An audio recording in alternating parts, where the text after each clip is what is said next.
कि अगर संभल के बारे में हम जब बात करते हैं महोदय, एक लंबा सिलसिला है इस संभल का, और अगर मैं संभल की जब चर्चा करता हूं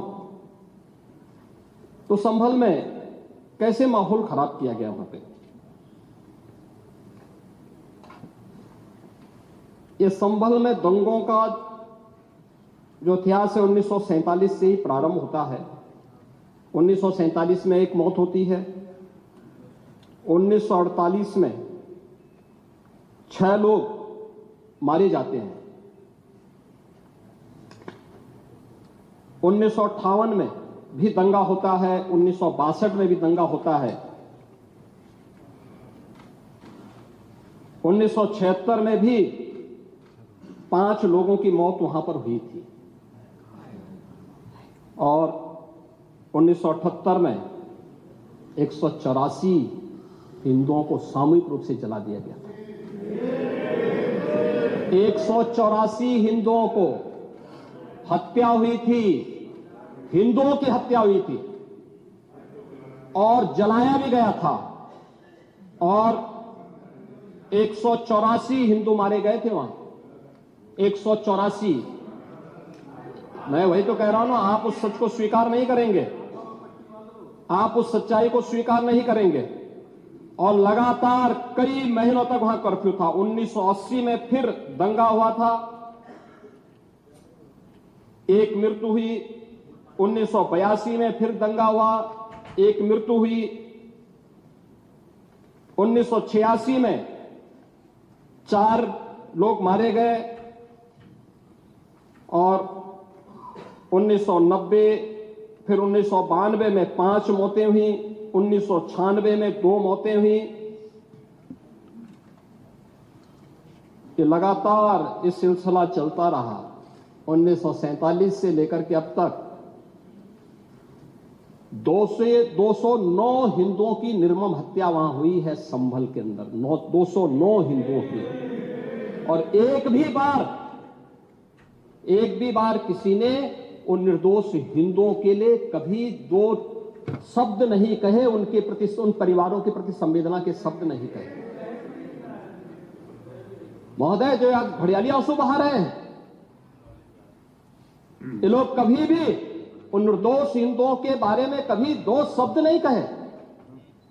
वहां पर 1978 में जो दंगा हुआ था महोदय, किस प्रकार की स्थिति थी। एक वैश्य जिसने सबको उधार दे रखा था पैसा,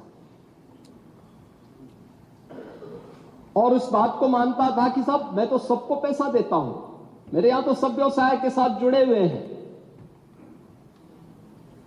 अगल बगल के हिंदू दंगा होने के बाद उनके घर में इकट्ठे होते हैं।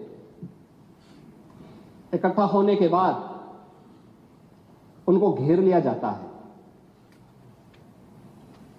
घेरने के बाद वो बोलते हैं, भाई आप हमें क्यों घेर रहे हैं। कहा जाता नहीं, क्योंकि तुम इन हाथों से पैसा मांगोगे, इसलिए उनके हाथ काटे जाते हैं, फिर उनके पैर काटे जाते हैं, और फिर उनका गला रेंद करके हत्या होती है। ये लोग सौहार्द की बात करते हैं, शर्म नहीं आती इन लोगों को सौहार्द के बारे में चर्चा करने की। 1978 से जो मंदिर आज निकल रहा है, 1978 से इन लोगों ने कभी खोलने नहीं दिया उस मंदिर को, जो आज बजरंगबली का मंदिर निकल रहा है, जो वहां पर आज 22 कुएं किसने बंद किए थे। इन 22 कुओं को भी वहां पे बंद किया गया, और वहां का माहौल इतना तनावपूर्ण किसने बनाया था। ये पत्थरबाज कौन थे। एक भी गिरफ्तारी बिना साक्ष्य के नहीं हो रही है। और याद रखना, जिसने पत्थरबाजी की होगी, जिसने माहौल खराब किया होगा, उसमें एक भी बचने वाला भी नहीं है, एक भी नहीं बचेगा। हम माननीय उच्चतम न्यायालय के आदेश का पालन करते हैं, सम्मान भी करते हैं। और क्या संविधान को आप मान रहे हैं क्या? क्या आप लोग संविधान की के प्रति सचमुच वचनबद्ध हैं। मैं तो धन्यवाद दूंगा माननीय अध्यक्ष जी को इस बात के लिए कि आज उन्होंने संविधान की मूल प्रति यहां पर दी। बाबा साहब भीमराव अंबेडकर जी ने 26 नवंबर 2049 को जिस संविधान को बना करके देश को सौंपा था,